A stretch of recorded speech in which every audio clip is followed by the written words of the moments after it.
Commissioner Gary Bettman. Commissioner Bettman, thanks so much for joining us.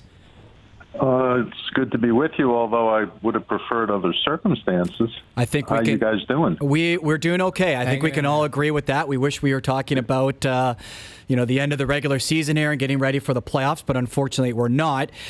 Just going back to that statement that the league sent out earlier today, why was the timing of that so important as the league navigates what is the early stages of this pandemic? Well, the CDC made clear last night that they believed that there wouldn't be public gatherings of more than 50 people for at least 60 days. And throughout this entire process, the well-being and health of our players and our families has been of paramount importance. But since there seems to be a likely time frame, which could be modified one way or the other, we thought, well, it's important for the players to continue to self-isolate, that if they needed to be in other places, particularly because they had family in other places, they should do that. Having said it, all of our clubs have been talking to their players about the benefits of staying in market where they have access to all the facilities and assets that a club has in a community. So while players are free to go, the recommendation is if you don't have a compelling reason to go, you should stay where you are. Gary, this feels like obviously it's a very unique situation for everyone involved. But I said earlier, for a man of your stature, yourself, Adam Silver, Rob Manfred, commissioners of active leagues, I wouldn't include the NFL because even though they're currently in free agency, they're not playing games. I have to believe it. You feel somewhat powerless. In other words, you're not necessarily in control of this. No. Who is controlling when you can actually play again? Well, ultimately, it's going to be the authorities, medical and governmental, who basically give us the all clear to have gatherings. The gatherings could be full arenas. The gatherings, I suppose, and I'm not going there yet, could be, well, we can take the 200 to 300 people it takes to put on a game and have them play for television. I'm not advocating it. It's not something that we've decided on, but since everything's on the table, to get an all clear of some sorts will cause us to evaluate and reevaluate, which is something we're doing on a constant basis. The events that have unfolded, to get to your first point, I think everybody was playing catch up for a while because we were saying this was day by day, then hour by hour, and minute by minute. When the NBA had to shut down because they had a player test positive, we had a number of scenarios that we were considering, but every scenario, and whether I was discussing this internally or with the clubs, particularly the owners, I said, everything we're planning on goes out the window if one of our players tests positive. When the NBA basically had to stop a game where the building was full and a player had just tested positive and the players didn't take the court, I said, you know what, at this point, we're going to do something to get ahead of this because ultimately we're going to have a player who tests positive and gatherings aren't going to be allowed. So we still haven't had, to the best of my knowledge, a positive test by a player, but I thought under the circumstances, it was prudent for us to stop. But you're right. Other than that instance, we've been having to react to everything we're being told and everything we're learning. We're joined by NHL Commissioner Gary Bettman. Brian, go ahead. Yeah, in terms of the players you just mentioned, Gary, obviously they're all at home, whether they're in their home cities where they play or if they're currently in transit on their way back home to Canada, the U.S., Europe, whatever it might be. It's, I guess, an opportunity for them to speak if they want to, whether it's via social media, whether it's doing podcasts, doing radio interviews, TV. Absolutely. Is that would you suggest that to your players for them to be open and honest with everyone or what? Well, I mean, everybody's got to be comfortable with what they do, but our social media people and our PR people, both at the league level and the club level, are reaching out to see how engaged players want to be at this time and being more public. I mean, this is a serious time, and what's most important is health and well-being. But there will be messages out there that our players want to provide, and that's something that we're working on helping them deliver and giving them the access to get out whatever messages they want. So, we're in early days, but I see that as a likely outcome of what the players want to do in our efforts to help them. Gary, Jamie McLennan here. It's amazing to see how quickly things have changed since I saw you at Luongo's jersey retirement. I know it's funny. I was going to say the same thing. It seemed like a lifetime ago, and it's been 8 days. Yeah, in 8 days, and it's been such a moving target. And I guess we're in uncharted territory.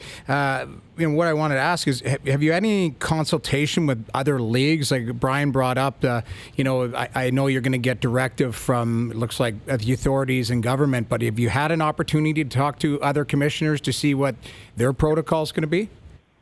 Well, we've consulted with each other getting to this point, and there's things that we have to focus on together. So, for example, with the NBA, we share some buildings, and if we're going to start up, and I'm hoping we will, we have to coordinate if they're going to start up with how we're going to use those buildings and what dates were available. But we're all basically getting the same information.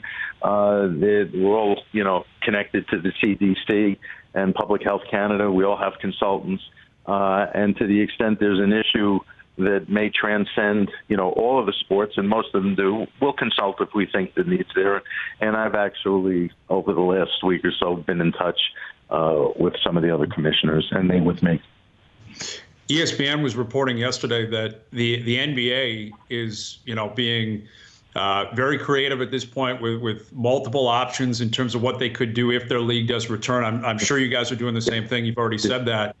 But I guess the NBA is also looking into different ways to broadcast the games if they return without fans. Maybe you don't play in stadiums. If you're not filling the seats, you could play anywhere. It seems like an opportunity for really creative ideas and a drastically different TV broadcast at the very least. How open are you to maybe not playing in stadiums when you return? We're looking at every option. The most important thing will be if we come back that the tournament or the competition we put on has integrity and does justice to the history and tradition of the Stanley Cup. And so we don't like to talk about things that we're just thinking about, but we are thinking about everything because, you get speculation, and frankly, there's way too much speculation. But yes, everything is on the table, but everything that we're considering has to be right, has to make sense, and has to do justice to the competition. He is the commissioner of the NHL, Gary Bettman, joining us on OverDrive. And, Gary, there are reports that the NBA is looking into playing into August. Is that a realistic scenario for the NHL? At what point do you have to say, we have to start thinking about next season and we're getting a little too close to that? Well, there has to be separation between whatever we might do to conclude this season and the beginning of next season. I envision next season will be played in its entirety, subject to the world being healthy, with preseason, 82 regular season games, and playoffs as we've come to know and love them. Whether or not we have to focus on the calendar a little bit more specifically is something that we're focused on as well. And I'm not prepared to give a drop dead date as to what the last date would be, but there needs to be time between however this season gets concluded and the beginning of the next season. Maybe it's July, maybe it's August, who knows? But we will know at some point when we have more information and the issues become more concrete and more real. If it gets to that point, Gary, where you're not capable of fulfilling or finishing the 2019-2020 season, and you start looking towards next year, I can already picture what's going to come up. I can tell you what we'll be talking about on our show, and what a lot of different fans and media and likely teams and certainly GMs will be talking about is the trade deadline. And let's say you made a trade and you traded a first-round pick for a player that you were hoping was going to help you win a Stanley Cup, and you don't ever get to play a playoff game. How do you intend on dealing with that if a team comes to you and goes, wait a minute, we just lost a first-round pick and we never even got to play in the Cup playoffs because we had to shut down the whole year?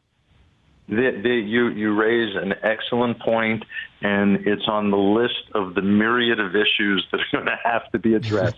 There's no shortage of issues. There's no shortage of scenarios, and the more information we have, the more real this becomes, the more we're going to have to deal with them. But everything we do will have to be well thought out. It will have to be fair. It will have to have integrity for the game. But there may not be a perfect. I mean, listen, the great thing about sports is people, root, have emotional connections, have a partisan view of things, but we're going to have to try and do the right thing. And what will guide us is what is sensible and what is fair. Well, with that in mind, one of the storylines that has been prevalent since the shutdown of the league was the payment of arena staff, part-time, full-time, et cetera. Many of the teams immediately said, we're going to compensate people for the lost dates. Some of the owners decided not to. Some of them still, I believe, are not deciding to pay for the lost dates. What have you been suggesting to your owners in terms of compensation for arena staff and members of the organization that'll hit hard? That's something that every club's looking at. The part-time employees on the arena staff, it varies from club to club, arena to arena, and is a little more complex than it may be portrayed. So, for example, there's one club that was having this discussion and trying to decide what to do, and it turns out that something like 95% of the part-time staff actually had other full-time jobs. That's a different situation than somebody who has a complete need on whatever their arena job is. And this is something with everything else that's going on that clubs are analyzing, and they're trying to do the best they can. This is still new days, but for the most part, I think our clubs are focused on doing the right things.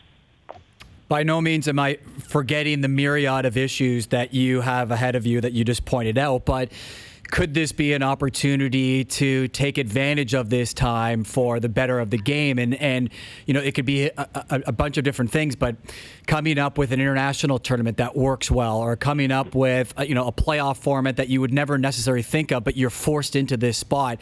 Are maybe some positives to come out of what is such a troubling time for our world? Well, whatever we do will give us a different experience than we've had before. The question presumes that there were some problems in the game that maybe needed to be addressed, which, we were having a terrific season until all this started, and the game was in as good a place as it's ever been in its history, particularly in terms of the competitiveness and how the game plays out, its entertainment values. But yes, everything we do will be a learning experience. And if we come across something that we think really works well, then that'll be something that maybe we'll incorporate. Uncertainty always, as it gets resolved, gives you an opportunity to take a fresh look at things. And we certainly will be doing that. However, with everything that's going on in the world, let's not lose focus on the big picture. And the most important thing now is everybody's health and well-being. And when I say everybody, not just the NHL, not just sports, it's everybody. And hopefully sports will once again be the unifying, healing factor that it can be at the appropriate time, because sports, and we think the NHL is particularly good at that.